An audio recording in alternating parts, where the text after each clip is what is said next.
وبارك وسلم. هو الحبيب الذي ترجى شفاعته لكل هول من الأهوال مقتحم.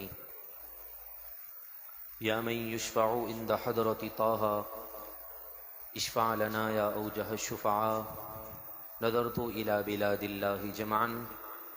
كخردلة على حكم اتصالي. مولاي صل وسلم دائما أبدا على حبيبك خير الخلق كلهم. فریاد امتی جو کرے حال زار میں، ممکن نہیں کہ خیر بشر کو خبر نہ ہو. لا ورب العرش جس کو جو ملا ان سے ملا، بٹتی ہے کونین میں نعمت رسول اللہ کی. یہی ہے آرزو کہ تعلیم قرآن عام ہو جائے، ہر پرچم سے اونچا پرچم اسلام ہو جائے. رب العالمین کا کرم اور فضل اسی کا ہے کہ اس نے آج ہمیں ماہ ذی القعدہ کی 10 تاریخ جمعۃ المبارک کا بابرکت دن اور اپنے گھروں میں سے ایک گھر گلزار حبیب مسجد میں پیارے آقا علیہ الصلاۃ والسلام کی پیاری سیرت کو سماعت کرنے کے لیے جمع کیا.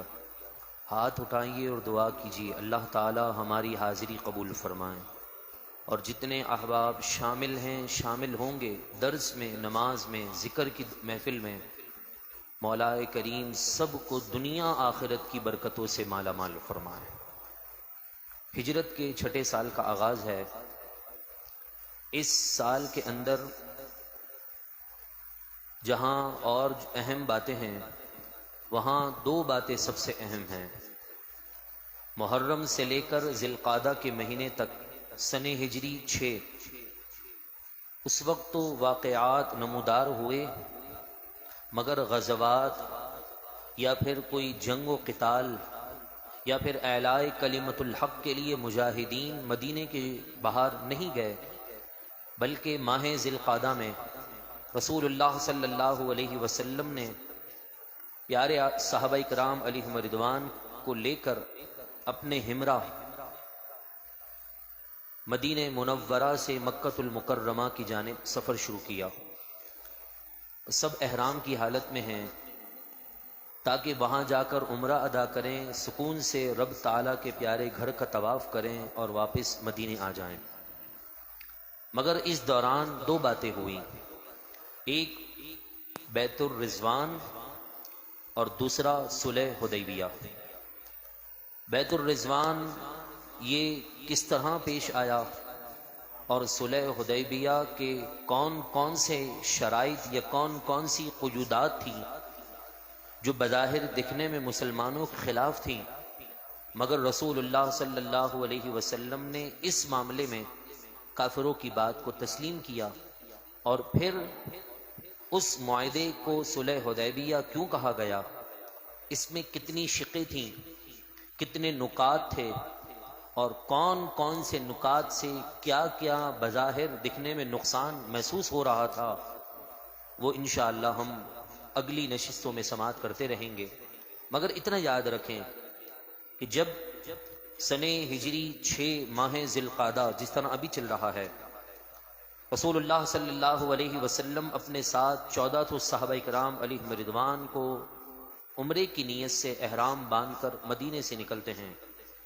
میقات سے گزرنے سے پہلے حضور نے نیت کی، صحابہ کرام علیہم رضوان نے وہاں پر آ کر نیت کی اور میقات سے آگے بڑھے تو رسول اللہ صلی اللہ علیہ وسلم کو اس بات کا اندیشہ تھا کہ کفار مکہ ہمیں طواف کرنے اور صفا مروہ کی سعی کرنے نہیں دیں گے. اس لیے آقا دو جہاں صلی اللہ علیہ وسلم نے پہلے ہی سے ایک قبیلہ جس کا نام قبیلہ خزاعہ تھا، اس کے ایک شخص کو مکے کی طرف روانہ کر دیا تاکہ وہ وہاں کی خبریں ہمیں لا کر بتا دے. وہ شخص کفاروں کے ارد گرد گھوم کر مقام عصفہ کے قریب پہنچا تو وہ شخص یہ خبر لے کر آیا کہ یا رسول اللہ، کفار مکہ نے اطراف کے جتنے بھی عرب کے قبائل تھے جو ان کے دوست تھے، ان کے صدیق تھے، ان کے حلیف تھے، ان تمام سے یہ معاہدہ کر لیا ہے کہ ہم ایک ہو کر مسلمانوں کا مقابلہ کریں گے اور کسی صورت بھی مسلمانوں کو مکے کی حدود میں داخل ہونے نہیں دیں گے۔ اب یہاں تو معاملہ بالکل الٹ ہو چکا تھا۔ معاملہ یہ تھا کہ سارے کے سارے مسلمان جو 1400 میرے محبوب کے ساتھ تھے وہ احرام کی حالت میں تھے۔ جب تک مکمل عمرہ ادا نہ کریں احرام کی شرائط سے اور احرام کی قیودات سے باہر آ نہیں سکتے تھے، احرام اتر نہیں سکتا تھا۔ لیکن یہاں پر کافروں نے یہ بڑی پلاننگ کر لی کہ مسلمانوں کو عمرہ کی ادائیگی کرنے نہیں دینا۔ رسول اللہ صلی اللہ علیہ وسلم کو جب قریش مکہ کے اس معاملے کی خبر ہوئی اور اس وقت کافروں کی جانب سے 2 بڑے بڑے سردار اپنی فوج لے کر مسلمانوں کے مقابلے کے لیے نکلے تو رسول اللہ صلی اللہ علیہ وسلم نے دور سے ان کے گھوڑوں کے ٹاپوں سے اڑتی ہوئی اس گرد اور غبار کو دیکھ لیا۔ آقا دو جہاں صلی اللہ علیہ وسلم نے تھوڑا طویل راستہ اختیار کیا تاکہ ہمارا اور ان کا آمنا سامنا نہ ہو۔ حالانکہ آپ کو معلوم ہے جب بندہ احرام کی حالت میں ہوتا ہے تو وہ کسی چھوٹے سے کیڑے کو بھی نہیں مار سکتا، یہاں تک کہ شریعت کا حکم ہے کہ احرام کی حالت میں جوں تک بھی نہیں ماری جا سکتی ہے، تو قتال اور جہاد یہ کیسے ہو سکتا تھا؟ رسول اللہ صلی اللہ علیہ وسلم تھوڑا سا لمبا راؤنڈ لے کر مقام حدیبیہ تک پہنچ چکے، اور اب ایسی صورت میں مسلمانوں کی جماعت اور کافروں کی جماعت کا آپس میں مقابلہ ہو گیا، آمنے سامنے ہو گئیں۔ حالانکہ رسول اللہ صلی اللہ علیہ وسلم اور ان کے ساتھ موجود صحابہ کرام علیہم رضوان کا کوئی جہاد کا یا قتال کا تو ارادہ تھا نہیں، اس لیے وہ یہی بات کہتے رہے کہ ہم صرف عمرہ کریں گے اور واپس اپنے گھروں کی طرف چلے جائیں گے، مگر یہ اس بات پر معاہدہ کر چکے تھے، ڈٹ چکے تھے کہ مسلمانوں کو مکۃ المکرمہ کی زمین پر ہم نے قدم رکھنے دینا نہیں ہے۔ وہ اس بات پر ڈٹے ہوئے تھے، اور میرے محبوب علیہ الصلاۃ والسلام مقام حدیبیہ میں پہنچ کر وہاں پڑاؤ ڈال دیتے ہیں۔ اور اب سنیے بات کتنی پیاری ہے۔ حدیبیہ کے مقام پر جو مکۃ المکرمہ سے تقریباً کوئی 20 سے 25 کلومیٹر کے فاصلے پر ہے، اور آپ میلوں کے حساب سے دیکھیں تو 10 سے 12 میل کے فاصلے پر مقام حدیبیہ ہے، جہاں رسول اللہ صلی اللہ علیہ وسلم نے صلح حدیبیہ فرمائی تھی۔ وہاں پر ایک کنواں تھا جو سوکھ چکا تھا، کیونکہ وہ راستہ مسافروں کے لیے راہ گزر تو تھی نہیں، اس میں وہ کنواں پڑے پڑے خشک ہو چکا تھا، اور اب راستہ بھی طویل مسلمانوں نے اختیار کیا تھا۔ اگر صحیح راستے سے جاتے تو آدھے گھنٹے میں مکے کی سرزمین پر قدم رکھ لیتے، مگر اب اتنا لمبا راؤنڈ لے کر گئے اور اب تک حدیبیہ کے مقام تک پہنچے ہیں، اور اب مزید بھی 25 سے 30 کلومیٹر آگے پیدل سفر کرنا ہے، اور مسلمانوں کے پاس پانی کی قلت تھی۔ ایسا واقعہ پچھلے سال سنہ ہجری کے اندر بھی غزوہ احزاب کے موقع پر بھی ہوا تھا، غزوہ خندق کے موقع پر بھی پیش آیا، لیکن یہاں پر بھی کچھ اس طرح کا واقعہ پیش آیا۔ صحابہ کرام علیہم رضوان اللہ کے نبی علیہ الصلاۃ والسلام کی بارگاہ میں آ کر عرض کرنے لگے، یا رسول اللہ، پیاس سے حالت بے حال ہو رہی ہے، پیاس کی وجہ سے زبانیں خشک ہو چکی ہیں،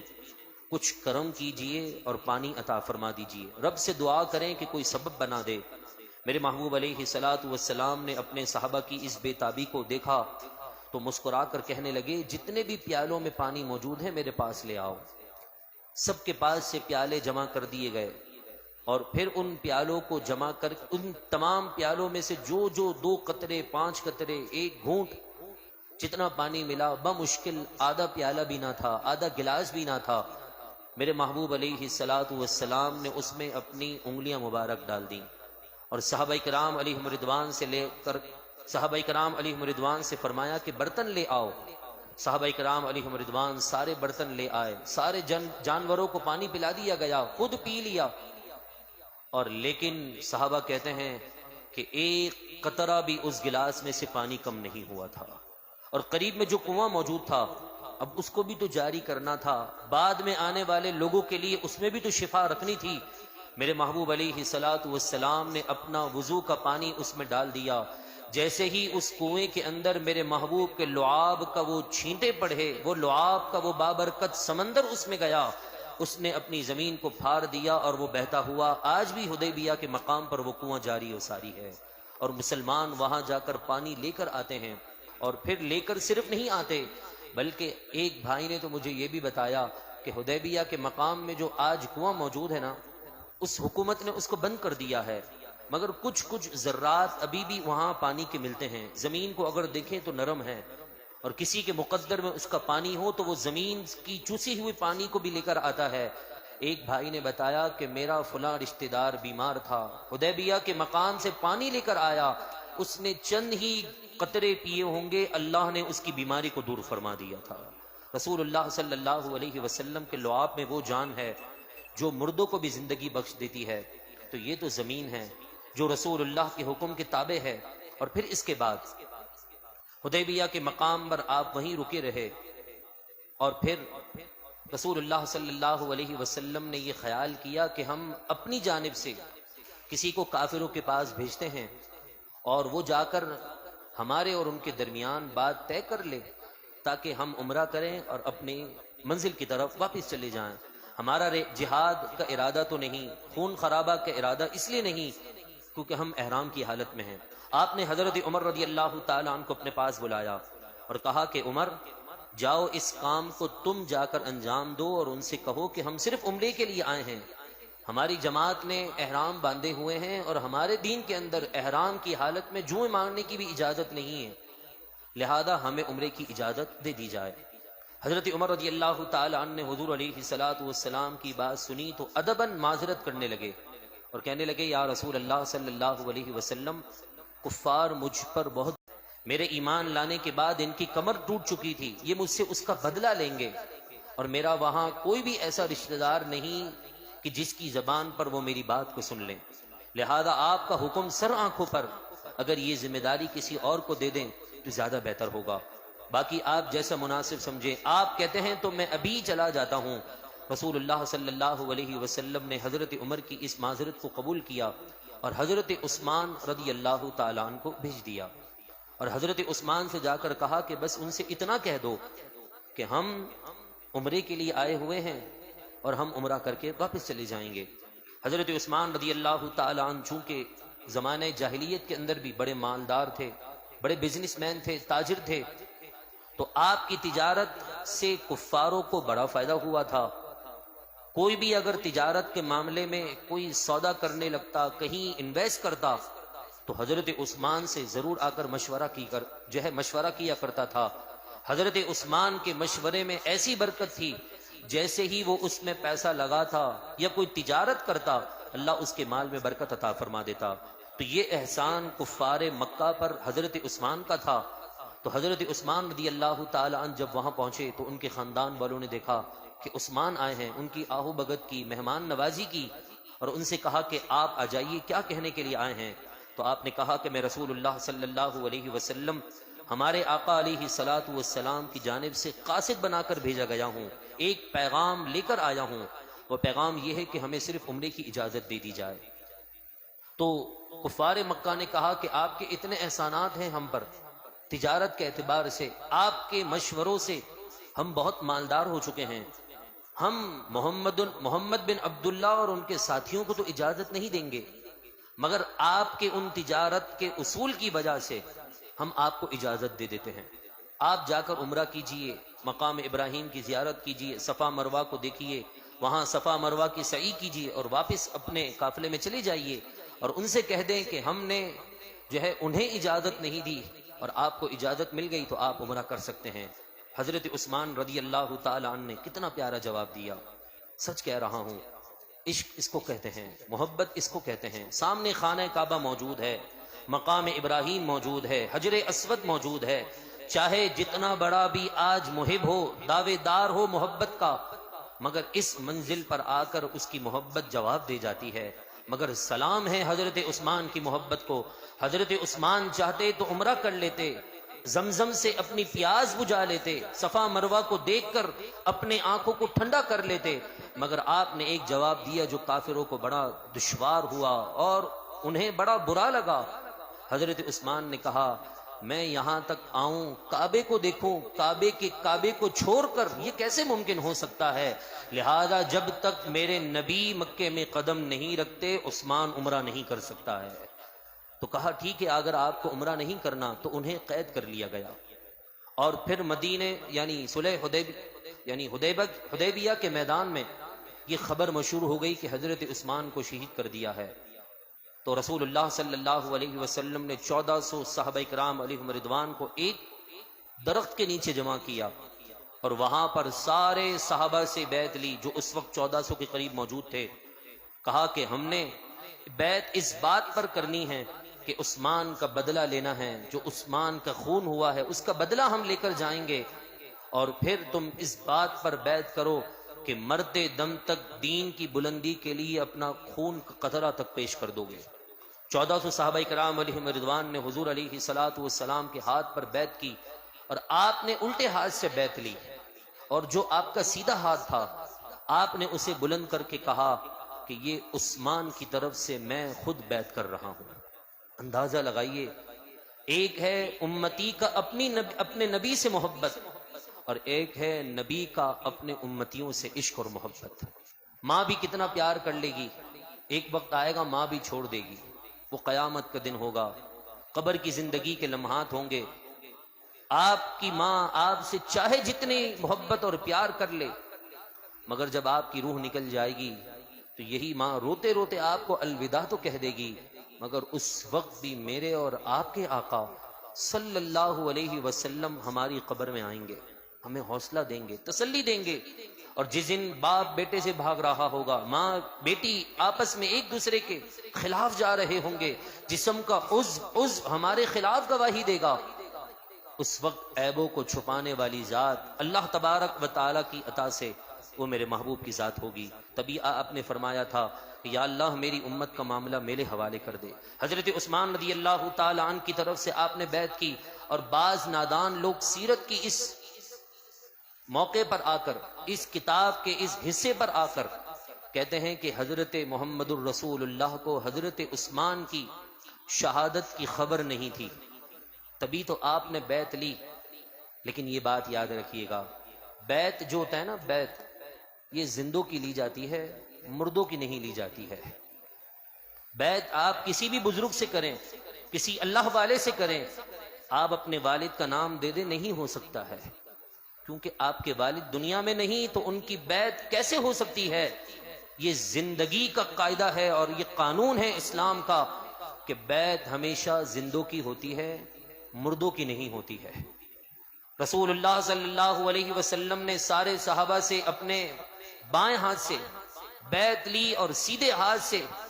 حضرت عثمان کی طرف سے بیعت لے کر بتا دیا کہ قانون بھی ہمارے گھر سے چلتا ہے، ضوابط بھی ہمارے گھر سے نکلتے ہیں، تو اسلام کا یہ قانون ہے کہ زندوں کی بیعت ہوتی ہے۔ لہذا کوئی یہ نہ کہے کہ محمد الرسول اللہ کو اس بات کا علم نہیں کہ عثمان شہید ہو گئے ہیں، یہ زندہ ہیں۔ میں اپنے ہاتھ سے بیعت کر کے بتا رہا ہوں کہ عثمان ابھی بھی زندہ ہیں، اور میرے بعد اللہ انہیں شہادت عطا فرمائے گا۔ یہ شہید جو آپ کی زندگی میں شہرت ملی تھی، بعد میں اس کا صلہ حضرت عثمان غنی رضی اللہ تعالی عنہ نے شہید ہو کر دیا، اور سیدھے ہاتھ پر رسول اللہ صلی اللہ علیہ وسلم نے حضرت عثمان کی طرف سے بیعت کر لی۔ اور پھر حضرت عثمان فرماتے ہیں کہ اس کے بعد سے لے کر میں نے اپنی زندگی کی آخری سانس تک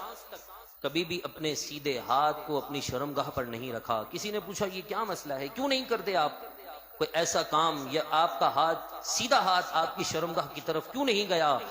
آپ نے فرمایا کہ اس ہاتھ کو نسبت رسول اللہ سے ہو چکی ہے، کیونکہ میرے محبوب نے فرمایا ہے یہ سیدھا ہاتھ عثمان کا ہاتھ ہے، میں اس کی طرف سے بیعت کر رہا ہوں۔ عشق اس کو کہتے ہیں، محبت اس کو کہتے ہیں۔ حضور کے نام پر ہم آج مال نہیں دے سکتے، جان کی بات آئی تو کیا جان دیں گے، لہذا ہم دعا کرتے ہیں، ہاتھ اٹھا کر دعا کیجئے اللہ تبارک و تعالی ہمیں حضور کے نام پر فدا ہونے والی زندگی عطا فرمائیں۔ اور جس بدبخت ملعونہ عورت نے ہندوستان جو ہمارے اولیاء کی سرزمین ہے، اس میں اس ناپاک عورت نے میرے محبوب کی شان میں جو بے ادبی گستاخی کی ہے، اے اللہ اسے کیفر کردار تک پہنچا دے، اسے دنیا میں عبرت کا نشان بنا دے، اور ہمیں بھی حضور کے نام پر غیرت ایمانی کے ساتھ قربان ہونے کی سعادت عطا فرما۔ گفتگو کے دوران کوئی بات، کوئی جملہ